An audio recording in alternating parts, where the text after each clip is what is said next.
Salut à tous, troisième débriefing WRC de notre saison, tout simplement parce qu'on en est arrivé déjà, et oui, au troisième rallye de ce championnat du monde 2015, premier rallye sur terre, rallye du Mexique.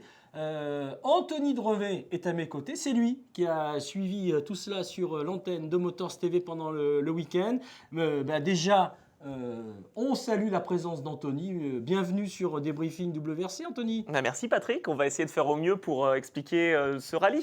Voilà, alors c'est ce que je disais, premier rallye sur Terre. Et si on prend toute la théorie, tout ce qui s'est dit avant ce premier rallye sur Terre, alors là, c'était impossible. Les pilotes qui sont devant ne peuvent pas gagner.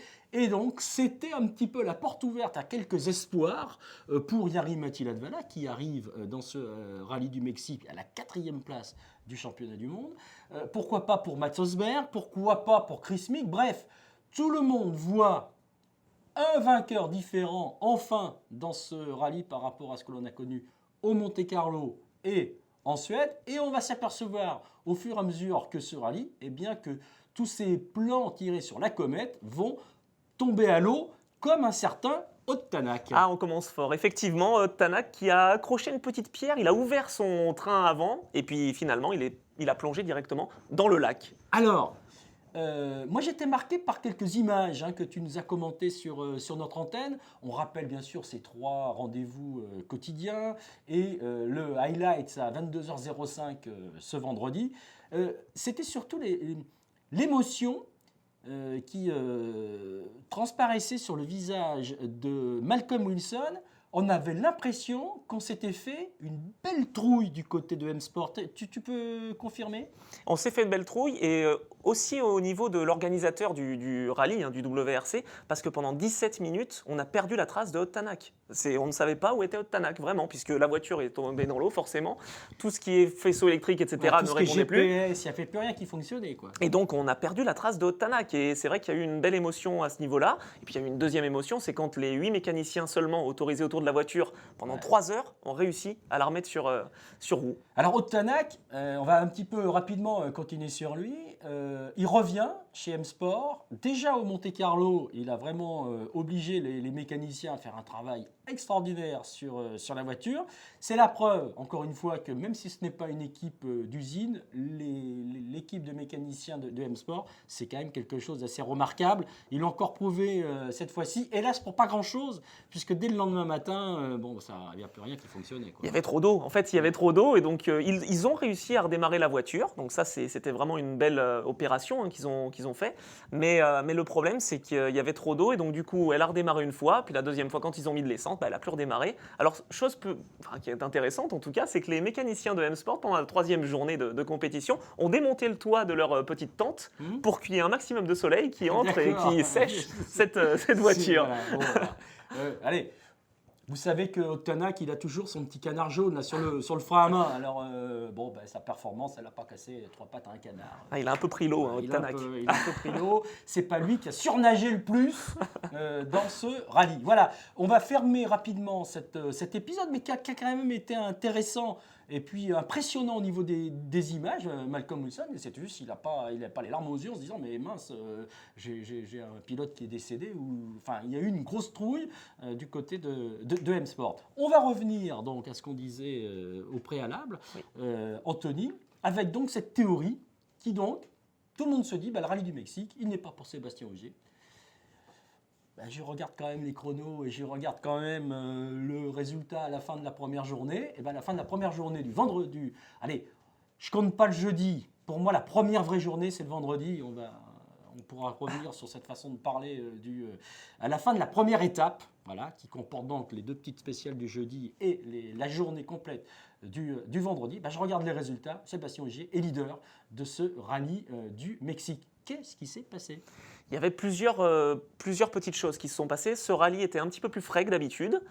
Il a certes ouvert la route, Sébastien Ogier, donc il s'en plaignait un petit peu. Il pensait même ne pas pouvoir monter sur le podium avant l'épreuve, donc il l'a déclaré. Petit jeu d'intox également. Il a choisi des bons pneus, il a choisi des pneus tendres, tout comme Thierry Neuville. Et ces 2 hommes étaient en tête du classement à l'issue de la première étape. On rappelle que dans cette première étape, la grande spéciale, c'est El Chocolaté, 44 km, même 45 pratiquement. Et c'est là que ça s'est joué déjà dans cette spéciale. Voilà, le choix des pneus, c'est vrai que c'est pas quelque chose dont on parle beaucoup depuis quelques années, Oui. mais il y a toujours quand même la possibilité d'avoir des pneus plus tendres et des pneus durs. Et en général, bon, entre la chaleur, la poussière, le style de pilotage et la position sur la route, on a toujours tendance à choisir les gommes les plus dures pour passer une première boucle qui est quand même assez longue avec cette fameuse spéciale de 44 km. C'est un sacré pari quand même que celui de Sébastien Ogier que de prendre des pneus tendres. C'est là qu'on voit qu'il a une capacité en fait à bien manager ses pneus, à bien les conserver, tout comme Thierry Neuville. C'est-à-dire en attaquant, il arrive quand même à avoir une petite marge de manœuvre pour ne pas utiliser au maximum en fait ses pneus. Ça rappelle un petit peu Sébastien Loeb. Oui, c'est le pilotage classique on va dire à la française, c'est-à-dire qu'on pilote avec le moins de glisse possible du train arrière. La voiture, elle est plutôt en ligne. Pilotage un peu circuit, on a souvent tendance à dire ça comme ça.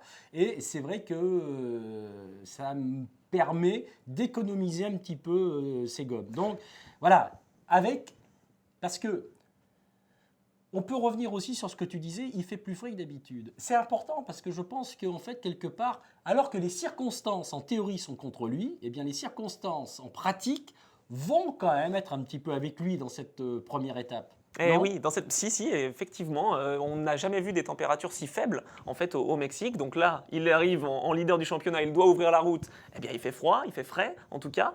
Et puis il y a aussi, on va y revenir, mais ce rallye 2 qui fait que les pilotes qui ont eu des problèmes dans la première étape doivent ouvrir la route en fait Oui. le deuxième jour. Oui, non, mais ça c'est pour le samedi, c'est pour le Eh lendemain. oui. Donc en fait, je reste quand même à ma première étape, si tu veux bien. Oui.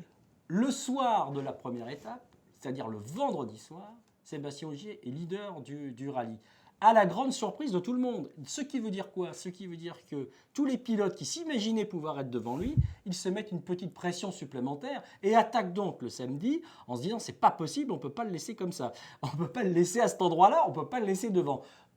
Un des pilotes qui doit penser ça, forcément, ils sont deux à penser ça, et surtout un, c'est Jari-Matti Latvala, parce que Thierry Neuville est là pour lui, un petit peu comme en Espagne, il faudra lui tirer l'oreille, Thierry, un petit peu comme en Espagne, il a craqué avant même la fin de cette journée du vendredi. Quel dommage, parce que c'est le pilote, tu l'as dit, qui a fait le même choix de pneus qu'Ogier, et c'est surtout le pilote qui est pas loin. Il est à 13 secondes d'Ogier au moment de sa touchette. Quel dommage cette touchette. Il y a eu deux petits problèmes pour Thierry Neuville. En fait, dans la spéciale numéro 4, il est un petit peu gêné par quelque chose qui est mis par les spectateurs. Alors, on ne sait pas si c'est une pierre, si c'est un petit sac à dos. Enfin, en tout cas, il est gêné, il ne peut pas prendre la corde et donc il part en travers. Et il part déjà trop au large. Donc, il doit revenir, il doit remettre la première, etc. Son copilote qui lui dit « Bon, allez, on ouvre les yeux, là, c'est bon, on y va ». Et puis, dans la spéciale numéro 8, le drame, il heurte une pierre, il a une petite crevaison, il perd la voiture, donc il part en survirage. Et là, il casse le radiateur et tout ce qui s'ensuit. Donc, il perd même son portable dans l'histoire d'ailleurs. Ah, d'accord. Il l'a retrouvé depuis Je crois. Ou il est avec le canard de Tana aux objets trouvés du côté de Mexico. C'est dommage parce que bon là, il était vraiment à la bagarre. Il aurait peut-être même pu, pourquoi pas, finir cette première étape beaucoup plus près ou devant, un petit peu comme en Espagne. On a retrouvé un petit peu cette ambiance-là au soir du vendredi. Donc, on arrive au samedi. Et là, je reviens effectivement sur ce que tu nous as dit tout à l'heure, à savoir que, ok, le leader du championnat du monde, il doit ouvrir la route. Simplement, il est devancé par les pilotes qui sont sous régime de Rallye 2. Et il y en a pas mal des pilotes sous régime de Rallye 2. Il aurait même pu en avoir un de plus si Otanac avait démarré. Autrement dit, quand Sébastien Ogier prend le départ de la première spéciale le samedi matin, il n'est pas premier sur la route. Ce qui aurait tout changé, on peut l'imaginer. Il est 7e. Il est 7e. Et Jari-Matti Latvala, qui part le couteau entre les dents, il est 8e. Autrement dit, les deux hommes, ils sont pratiquement à égalité au niveau performance possible, C'est vrai. alors qu'ils sont séparés par quand même quelques dizaines de secondes. Et Jari-Matti Latvala, justement, je pense qu'il s'est mis beaucoup de pression. Il s'est dit, je suis à 13 secondes 5 de Sébastien Ogier, il faut absolument que j'attaque, bien sûr, parce que j'ai eu un mauvais début de saison. On rappelle que Volkswagen l'a fait abandonner hein, en Suède. Il aurait pu Pour marquer pouvoir quelques points. changer des pièces sur la voiture. Et donc, il a vraiment pris cette stratégie-là de se dire, ah ben, allez, j'attaque et je donne tout. Et puis dans la spéciale numéro 12, arriva ce qui arriva, il fait une petite erreur et il arrache la suspension à arrière gauche. Voilà. Donc là, c'est pas un bon résultat du tout hein, pour Jari-Matti Latvala qui n'avait jamais aussi bien débuté l'année au Monte-Carlo. C'est quand même extraordinaire. Il le disait toujours, il faut que je débute bien l'année. Il débute magnifiquement bien l'année au Monte-Carlo avec la 2e place, son meilleur résultat dans ce rallye. La Suède n'est pas à la hauteur de ses espérances, bien évidemment, et encore moins ce rallye, je dirais presque qu'il lui tendait les bras. Quoi. On revient à ce qu'on disait tout à l'heure, c'est-à-dire en théorie, eh bien, il est pour Latvala ce rallye du Mexique, il n'est pas pour Ogier. Oui, alors est-ce que je peux me permettre de faire un petit coup de chapeau aux organisateurs du WRC qui ont arrêté en fait ces temps intermédiaires dans les voitures et c'est ce qui fait qu'on a plus de spectacles puisque les pilotes ne savent pas en fait où ils en sont. Donc ils sont obligés d'attaquer. Et Latvala a attaqué très dur, il était en avance hein, sur Ogier donc il aurait pu se dire bon ok je peux ralentir un petit peu. Non, il a tout donné et c'est très bien et nous pour le spectacle eh bien ça nous plaît. Voilà, ça nous plaît effectivement cette disparition des intermédiaires, effectivement ça c'est quelque chose d'intéressant et forcément ça sera intéressant sur pratiquement tous les rallyes. On l'a vu au Monte-Carlo parce qu'ils ont déjà joué leur rôle au Monte-Carlo, on l'a vu en Suède effectivement et on risque de le retrouver, ça c'est très bien, surtout sur des spéciales de 40, de 50 voire plus. Si on imagine que les organisateurs du Tour de Corse arrivent à faire leur spécial de 60 à 80 km, on s'imagine que ça sera d'une importance vitale pour la victoire. On va conclure ce passage sur Sébastien Ogier, bien sûr, en évoquant le fait que non seulement quand Latvala sort, il a 50 secondes d'avance sur Mats Rosberg. Autrement dit, on retrouve un Ogier qui, comme au Monte-Carlo et comme lors des derniers rallyes de la saison précédente, va se mettre à gérer à mi-rallye.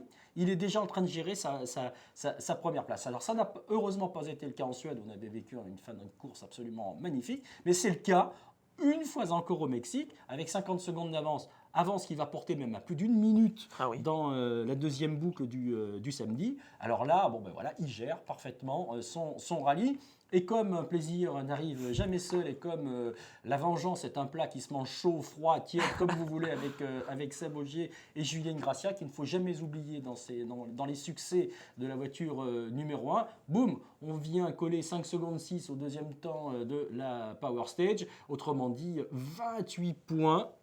Et oui, ça fait 2 fois quand même. Hein. Je rappelle juste qu'il a fait 25, 28, 28. Hein. C'est quasi parfait comme score. Donc en plus, il est allé aussi chercher les points de la Power Stage. Donc là, c'est remarquable. Il est en train de dégoûter ses adversaires, clairement, et il l'a déclaré en fait à l'issue du rallye. Il dit « Ok, les adversaires ont fait des erreurs, forcément, là, je me retrouve avec beaucoup d'avance, mais c'est parce que je les pousse à la faute. » Mais c'est un peu vrai.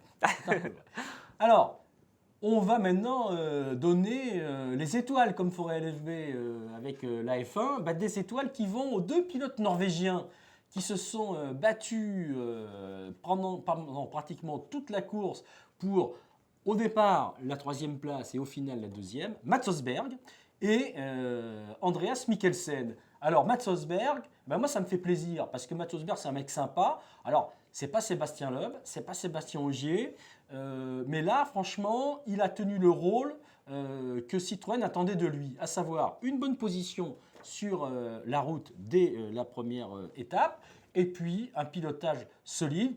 Il nous a même fait un petit peu rire dans la journée du samedi, parce qu'enfin, il était arrivé au bout d'une spéciale. Jusqu'à maintenant, à chaque fois, il cassait dans cette spéciale. Il ne finissait jamais le rallye du Mexique à cause du passage dans cette spéciale.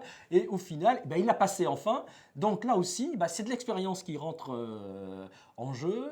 C'est une connaissance plus approfondie encore de ce rallye. Et surtout, il a tenu, donc, comme je le dis, Anthony, le rôle que Citroën veut de ses pilotes, à savoir quand les pilotes Volkswagen ont des problèmes, et ben on est là derrière pour les supplanter. Il est solide, hein, Mats Rosberg, depuis le début de saison. Au Monte-Carlo, il n'a pas été sélectionné en fait pour marquer des points. C'était Chris Mick qui avait été sélectionné avec Sébastien Loeb, et c'est quand même lui qui a fini mieux.